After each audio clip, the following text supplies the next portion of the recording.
when I arrived. I arrived from China, 1941, I think it was. What was it like? Yeah. Very, very poor. Everything was messy because there were people coming in from China. There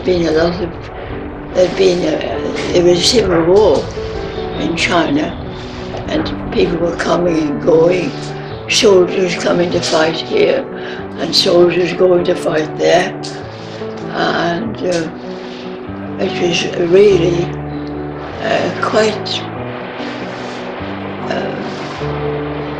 well, something you can't imagine.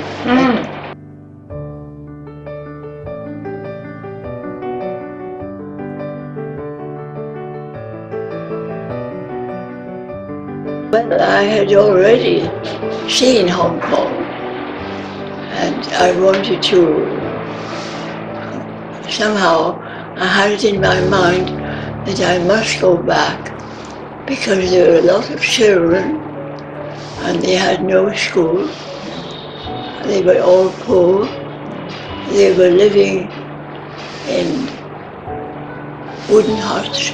Yes. And their lives were extremely miserable. And I thought I would like to live among them and set up a school for the children. Some of them had primary school, but they hadn't got secondary school. So a friend and I decided to set up a secondary school with Form 1. We had 30 students. What was it like? Those students were absolutely lovely. They were like a family. We used to go and visit them. They would visit us. If there was a storm, we would all go out and see how we could help the people who had been in trouble and had damage from their houses in the storm. And we really felt something we could do.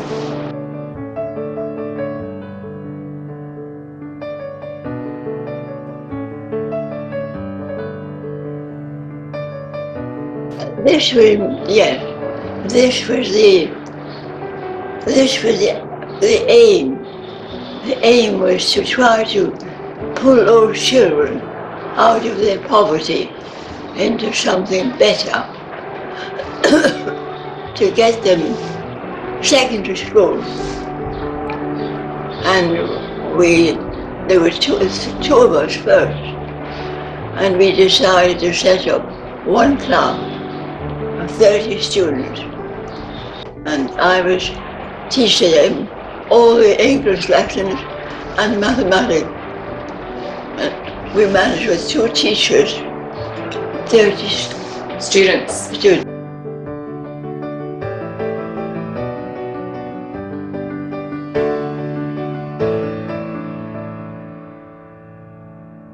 Oh, they often come back. I have one who is the brightest student in my class. His name was Chung, and he was so clever. A really good student. We still keep in touch, and whenever he comes to Hong Kong, he comes to see me. He's now retired. He's over 60 years old.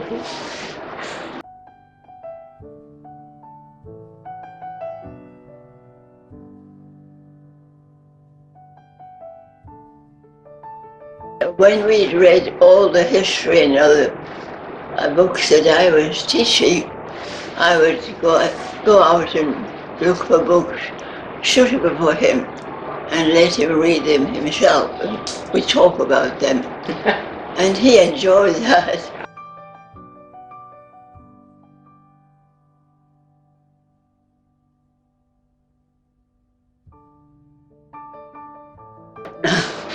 Well, there were some schools where I got a job and was able to earn enough money to open a bank to build the school. So all the money I earned was quite a lot to me, because I would teach in our own school, Mu Kuang, in the morning, and in the afternoon I would go to another school and teach there and be paid for it. Mu Kuang didn't pay me anything. And then I would go in the evening and teach in evening school. And my life was like that, morning till night, sometimes half the night as well. But you know, believe it or not, I really enjoyed doing it, because I could see it was having some benefits for these little kids who had never had a good chance. And they were so nice, those kids were lovely.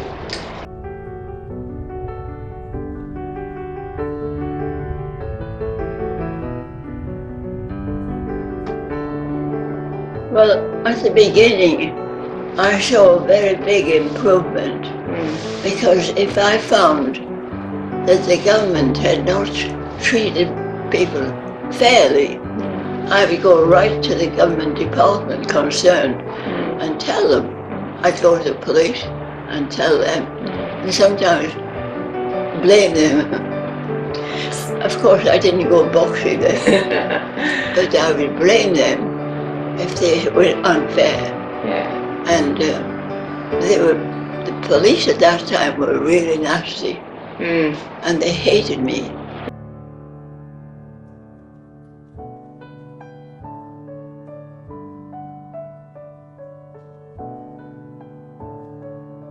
At the beginning, I was simply helping people who came to I was living in a hut myself, among the people, so I knew that what was going on. And I found that things improved, because even although the government didn't want me to say anything, they had to do something. When I spoke up and said, do you know what's happening here? Do you know what's happening there? And they'd had to do some changes, so they didn't like me at all. I was too troublesome. They tried every possible way to try to get me out. But since I was British, they couldn't send me out. No. I had a British passport.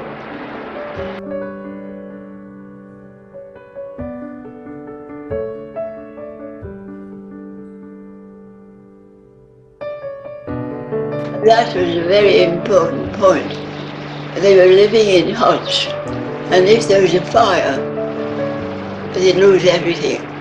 I was living among the huts myself, and if I heard people shouting and running, I would know there was a fire, and I'd get my important papers and carry them outside into the school building, which was safer. Yeah.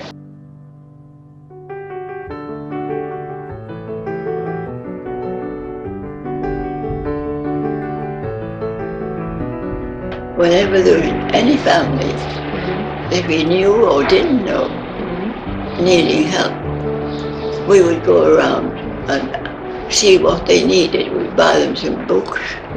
If they lost the books, we'd buy them whatever they needed.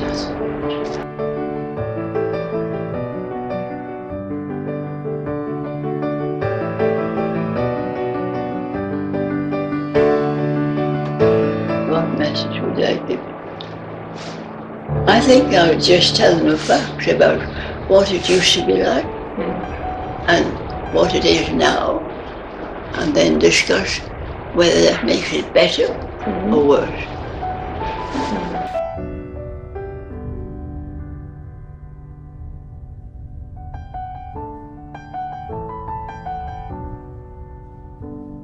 Well,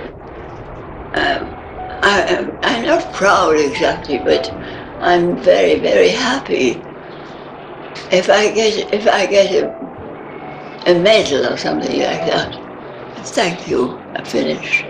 But if somebody walking around the streets comes up to me, shakes my hand and says, thank you, you got me a house when I was young. Thank you, my mother, you got a house for my mother when she was young. Oh, thank you, you got me a job. And oh, it makes me feel so happy.